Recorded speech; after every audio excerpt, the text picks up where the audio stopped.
Welcome back to Crooked Concepts. Today we're doing a breakdown of option contracts. You can think of this kind of like Options 101. Before we begin, please hit that like button, sub if you want, and drop a comment if you have any questions. As a thank you, here's a picture of a northern cardinal I saw on a walk. First things first, unlike when selling something in real life, you can do what we call selling to open or buying to open. It might not make any sense yet, but just remember you can open a position either way, either selling or buying. Now, let's get into the actual contracts. There are only two types of option contracts, calls and puts. For now, we're going to focus on puts because it's going to be the easiest to grasp. Think of puts like an insurance policy. When you sell one, you're basically saying if the price drops below this point, I'll cover the damage. And like insurance, you get to pick three things. You get to pick the term, you get to pick the payment amount, and you get to pick the price that you are going to charge them. The term is how long the contracts last. This is what we call the expiration date. The payout is called the strike price. That's how much you're agreeing to buy the stock from the buyer if the buyer uses that policy. Let's say you agree at a $10 strike price and you collect a premium of $20. Well, you're going to be agreeing to pay him $10 for 100 shares.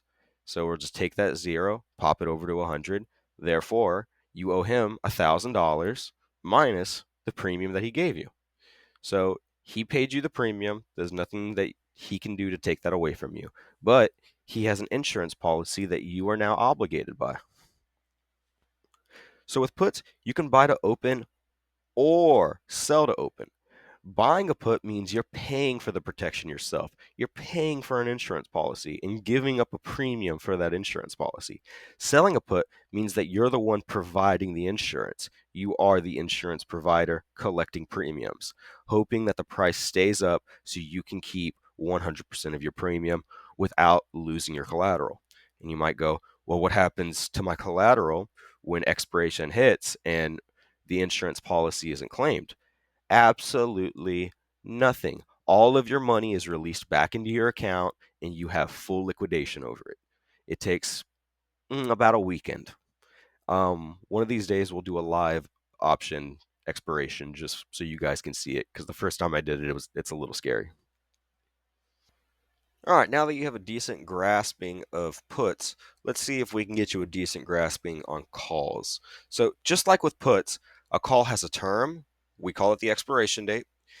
You've also got premium. It's the cash that changes hands up front, whether you're a buyer or seller. And with calls, you're not agreeing to buy shares, but instead you are agreeing to sell shares. Therefore, you don't need, earlier the analogy was $10 for 100 shares. You don't need the $1,000 in order to make this in order to sell this contract. You just need 100 shares. The 100 shares are the collateral that you're putting up front. So if you sell a call, you're agreeing to sell your shares at the strike price if the buyer wants them.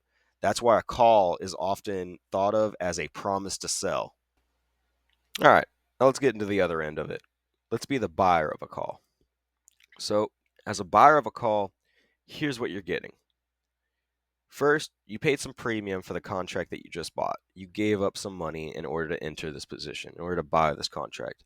On the other side, as a seller, the seller collected your money but put up 100 shares as collateral. They put their own shares on the line for collecting that money. Now, you might ask, why would I buy a call? Because when you buy a call, you want the stock price to go up past your break even, which is the strike price plus premium paid.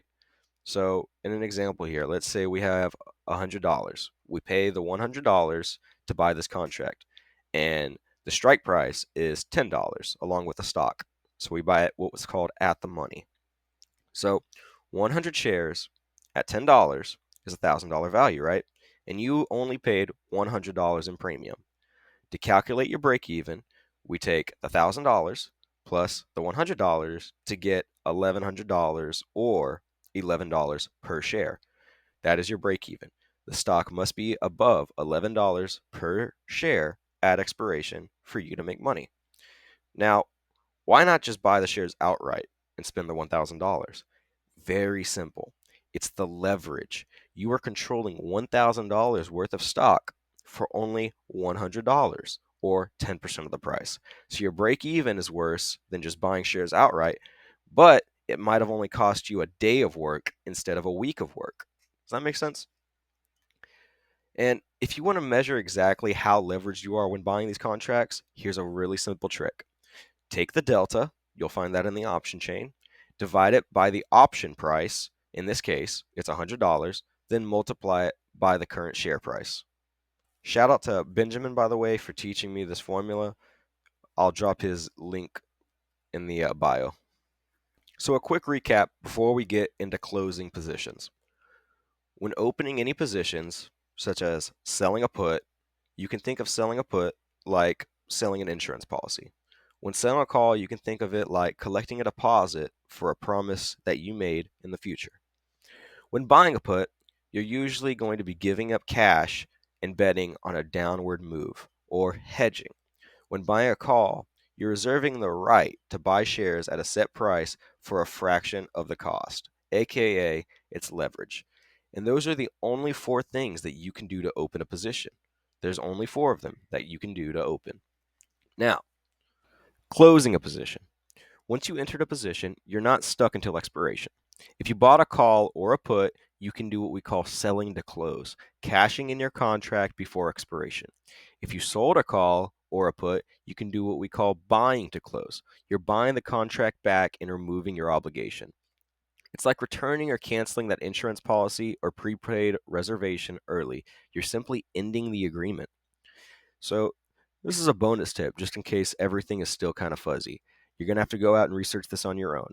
But try keeping in mind something that we call intrinsic versus extrinsic values. Again, I'm not going to explain it right now, but understanding this concept can really help connect the dots.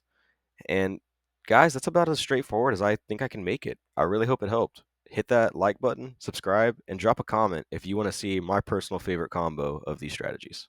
Till next time.